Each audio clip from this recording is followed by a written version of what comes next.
데살로니가서에서 말하는 하나님의 뜻, 감사, 또 하나님 앞에 기도하는 것, 그런 이 하나님의 귀한 뜻이 무엇인지를 우리가 알았던 그 말씀을 함께 나눴고요.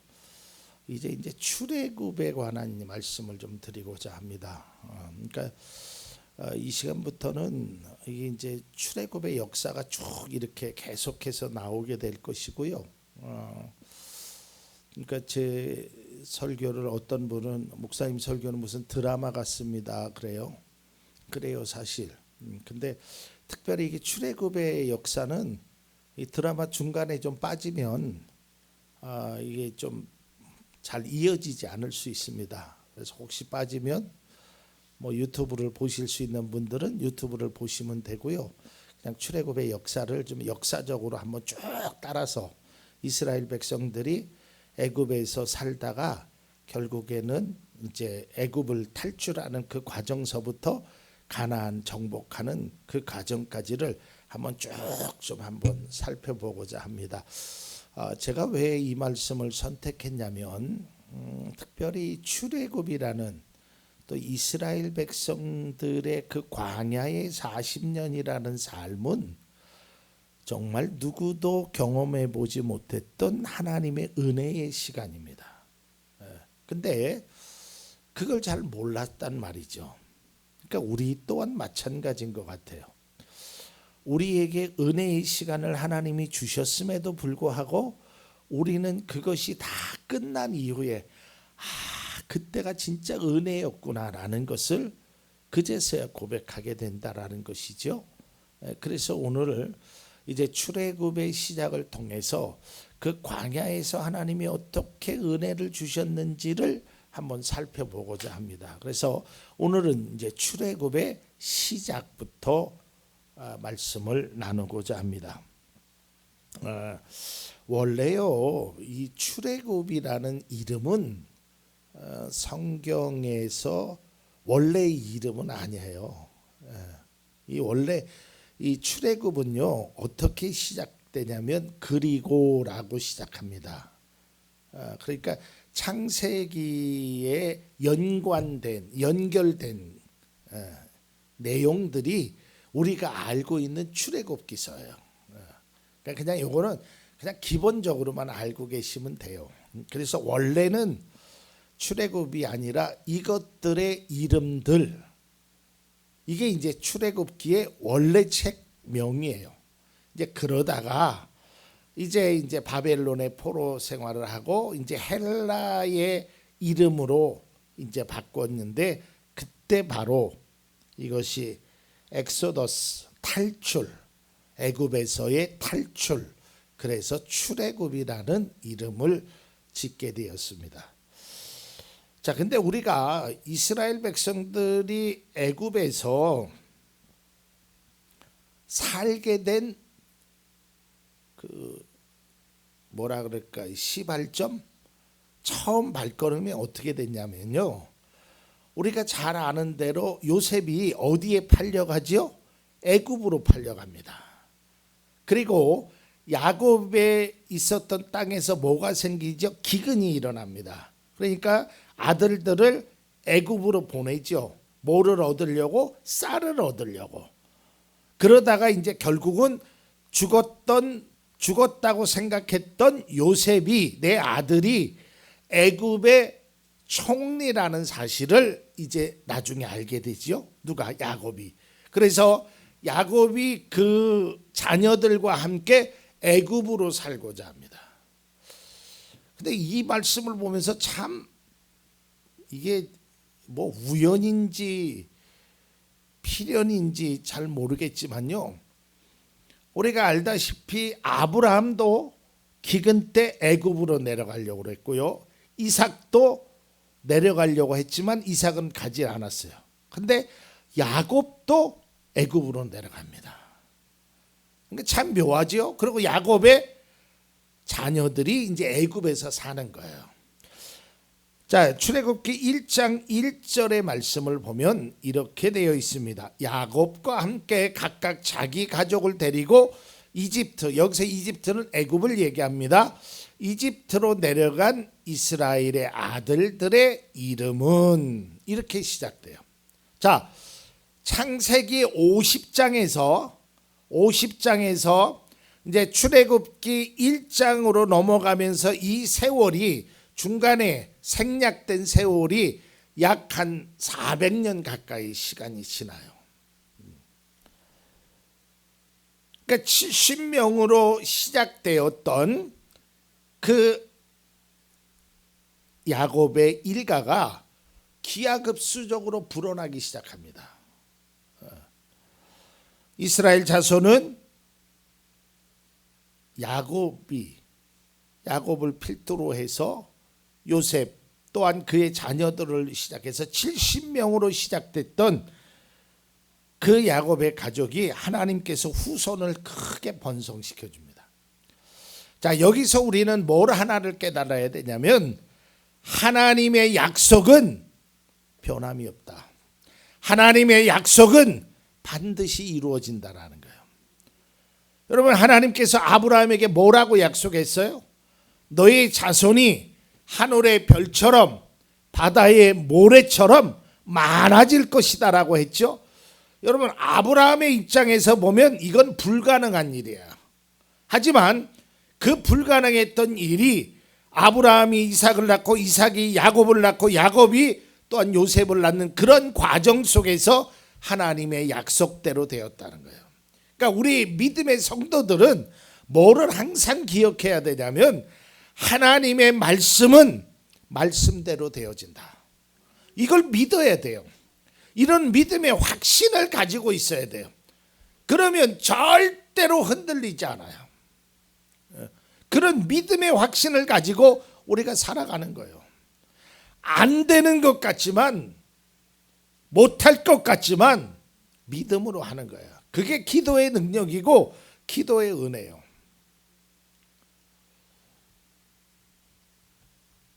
실제로 이집트의 야곱의 혈족이 70명으로 시작되었다고 성경은 말하죠.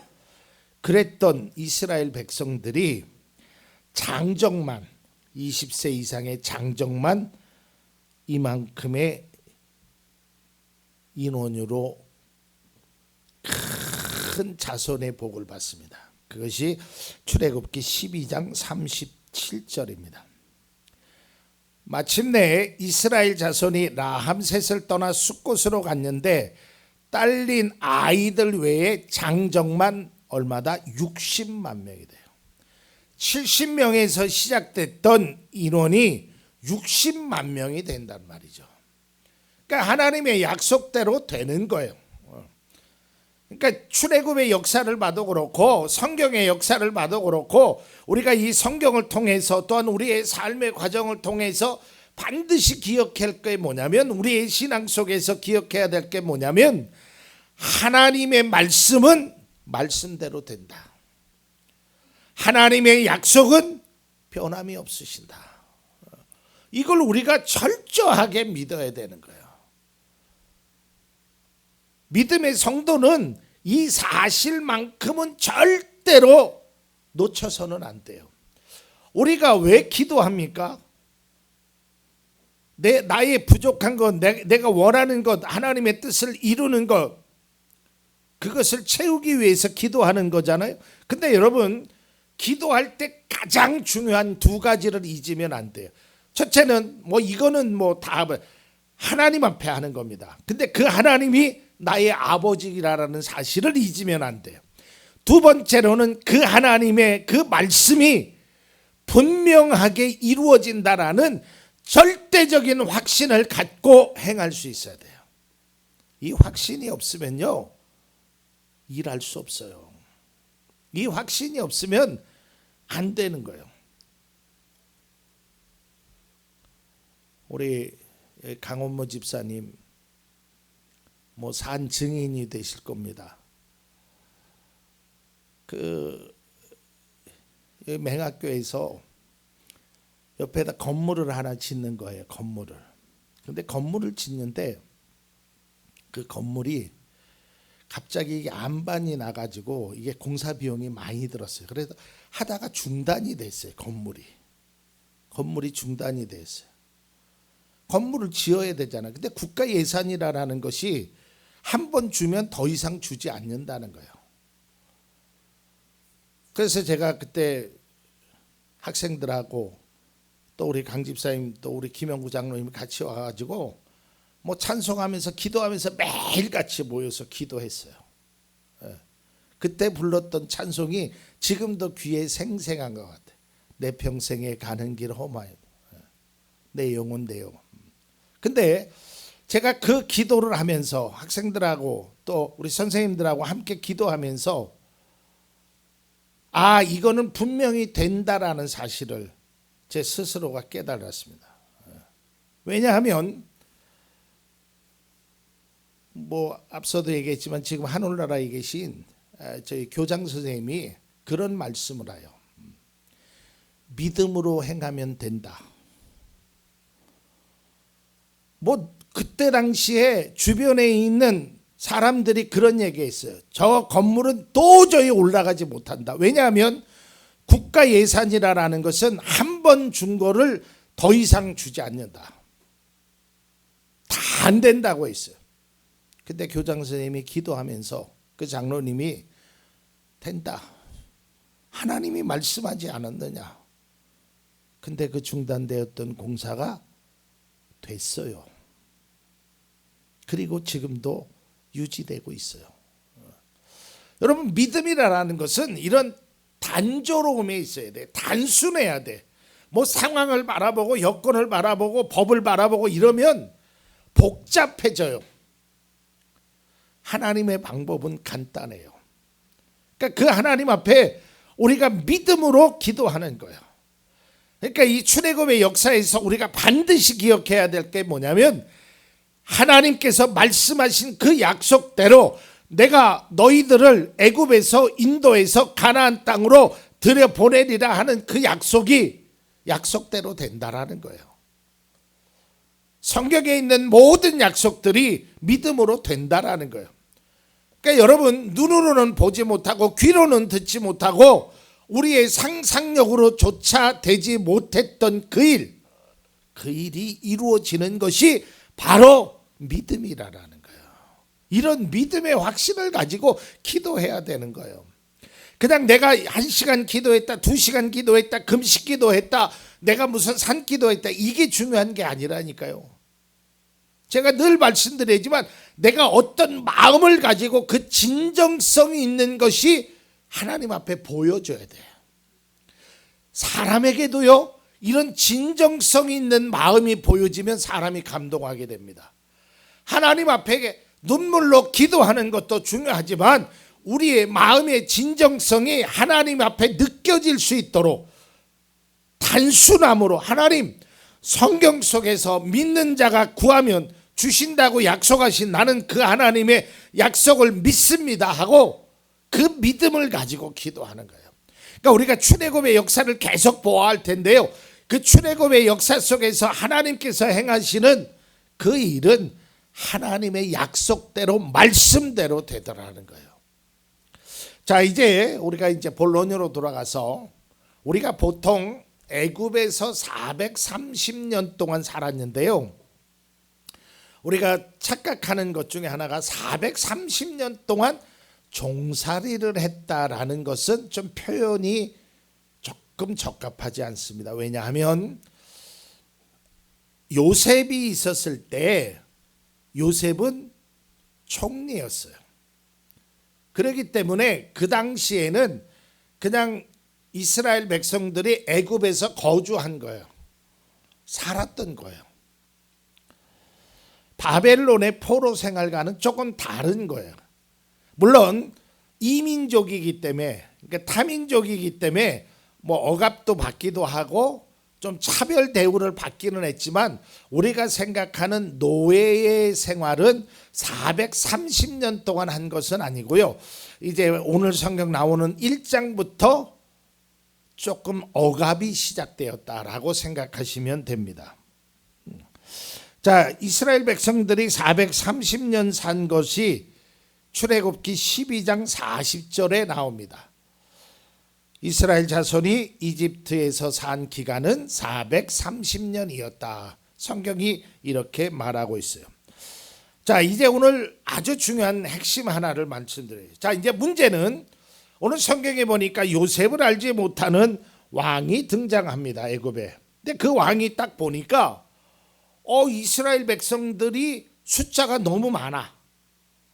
숫자가 굉장히 많다 보니까 그런 두려운 마음이 생기는 거예요. 어떤 두려운 마음이 생기냐면, 만약에 저들이 우리와 어떤 그 원수 맺은 나라들과 연합해서 우리를 쳐들어오면 어떻게 되느냐, 이런 두려운 마음이 생겨요. 그러자 이제 그들은 해결 방안을, 여기서 한 가지 뭐 작은 거지만 우리가 하나 좀 깨달아야 될 게 있어요. 여러분, 어떤 문제가 나에게 있느냐, 이것도 중요하지만 그 문제를 어떻게 바라보느냐가 중요한 거예요. 그 문제를 어떻게 해결할 것인가를 잘 찾는 것이 지혜고, 그것이 믿음의 사람의 모습이에요. 자, 백성들이 많았어요. 그러면 차라리 그 백성들과 함께 애굽의 나라를 잘 건설해 나간다는, 그들과 좋은 관계를 유지하면 좋은데, 이 요셉을 알지 못했던 왕, 다시 말해서 이스라엘 백성들의 역사를 알지 못했던 왕이 억압을 하기 시작합니다. 계속적으로. 왜? 그 억압한 이유는 애를 낳지 못하게 하려고 그래요. 그리고 심지어는 우리가 1장 마지막 저 후반절에 보면 히브리 아이들이 낳는 순간 남자아이는 다 죽여라 그러죠. 그때 낳았던 아이가 바로 모세입니다. 그러니까 해결 방안이 틀렸다는 거예요. 여러분, 우리도 마찬가지예요. 어떤 문제가 있을 때 그 문제가 무엇이냐도 중요하지만 그 문제를 어떻게 해결할 것이냐가 더 중요하단 말이에요. 그러니까 여러분, 어떤 문제를 만나면 하나님 왜 나에게 이런 문제를 주셨어요? 왜 이렇게 나를 고생하게 하세요? 막 그 문제에만 막 억눌러 있지 말고, 하나님, 내가 지금 이런 문제를 만났는데 하나님, 이 문제를 내가 어떻게 해결할까요? 이거를 해결하기 위해서 내가 무엇을 행할까요? 그러면서 그 삶의 지혜를 얻는 것이 기도하는 사람의 태도라는 거예요. 이 사람은 하나님을 몰랐던 사람이지만 애굽의 왕은 잘못된 모습으로 행하고 있다라는 거예요. 해결책이 틀렸어요. 여러분, 다시 한번 권면합니다. 여러분의 문제보다 여러분의 문제의 해결책이 더 중요함을 깨달을 수 있기를 바랍니다. 그래서 하나님 앞에 그 해결책을 달라고 기도해야 돼요. 그 해결책만 있으면 그 문제가 오히려 우리의 삶의 전화위복의 계기로 만들 수 있단 말이죠. 자, 결국은 그들은 잘못된 해결책을 갖게 됩니다. 그들을 강제 노역으로 억압하고 건설 현장으로 데리고 갑니다. 그게 해결책일까요? 해결책이 못 됐어요. 해결책이 안 됐단 말이에요. 더 악화되게 했다라는 거예요. 여러분, 옛날에는요, 물론 우리 부모님들이 그런 좀 어리석음, 뭐 잘 해결 방안을 잘 몰랐어요. 요즘은 해결 방안들을 뭐 인터넷이고 어디고 잘 찾을 수 있죠. 아이가 홍역이에요. 요즘은 뭐 홍역 예방주사 있지만 옛날에는 홍역이었어. 홍역하니까 어때요? 막 땀이 뻘뻘 나잖아요. 막 땀이. 그러면 해결 방안이 뭐예요? 병원을 데려가든지. 뭐 그 당시에 1940년대 당시에는 병원이 그렇게 병원다운 병원도 없었지만 그래도 있었단 말이죠. 옛날에. 근데 이열치열이라고 그거를 땀 흘리는 애들을 솜니불로 똥똥똥똥 말아가지고, 그리고 누구한테 들어보니까 여기 집에 뭐 5구 3살 잘해 뭐 마가 껴가지고 구슬해야 애가, 그래서 구슬했대요. 결국에는 2달 만에 그 초롱초롱한 눈을 가졌던 그 아이가 결국 해결책을 잘못 써서 실명을 하게 됩니다. 평생 세상을 바라보지 못하다가 얼마 전에 돌아가신 분이 바로 저희 고모부예요. 그러니까 해결책을 잘못하면 이렇게 작은 문제도 더 큰 문제로 만들 수 있다라는 거예요. 그러니까 어떤 방향으로 우리가 그러니까 문제는 우리에게 항상 있을 수 있어요. 그러니까 하나님 앞에 문제를 놓고 자꾸 하면, 그러니까 하나님은요, 예수님은 성경 속에서 바라보면 그 문제를 별로 말씀하시지 않아요. 문제의 해결책을 얘기하는, 많은 사람들에게 야 너희들이 먹을 것을 줘라.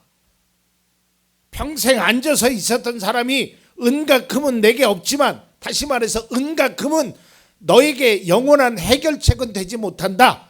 그러나 너에게 해결책은 나사렛 예수의 이름으로 일어나라.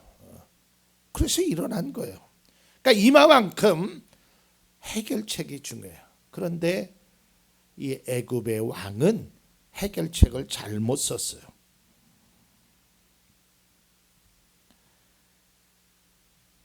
결과가 어떻게 됐을까요? 1장 12절을 보겠습니다. 그러나 그들은, 여기서 그들은 이스라엘 백성입니다. 억압을 받을수록 그 수가 불어나고 자손이 번성하였다. 그래서 사람들은 이스라엘 자손을 몹시 싫어하였다. 자, 이게 믿음의 사람의 모습입니다. 저는 우리 인생도 마찬가지지만 여러분, 고난이 우리에게 있지만 고난이 끝이 아닙니다. 1장을 통해서 우리가 한번 깨달아야, 우리가 계속 출애굽을 1장 2장 계속 봐올 텐데요, 억압을 받을수록, 고통을 받을수록, 힘들수록 믿음으로 이겨나는 것이 그리스도인입니다. 그리고 그러한 은혜가 이 자리에 계신 우리 장로님, 권사님, 집사님들에게 있기를 간절히 축원합니다. 여러분, 억압을 받을수록, 힘들수록 움츠려 있고 좌절하고, 그게 아니에요. 억압을 받으면 받을수록 더 기도하는 거예요. 힘들면 힘들수록 주님을 더 의지하는 거예요. 앞서도 얘기했지만 해결 방안이 중요하다니까. 어떻게 해결할 것인가? 사랑하는 성도 여러분, 고난이 끝이 아닙니다. 고난에는 또 다른 시작이 있습니다. 그게 뭘까요? 그것이 바로 하나님의 은혜입니다. 이스라엘 백성들이 고난을 받았지만 그 고난이 결국 출애굽의 시작을 만들게 하는 하나님의 은혜의 장이 열렸다는 것을 꼭 기억하실 수 있기를 바랍니다. 여러분의 고난이, 우리의 고난이 하나님의 은혜의 시작임을 우리는 믿고 그 은혜를 기대하며 확신하며 나아갈 수 있는 우리 모두가 되었으면 합니다.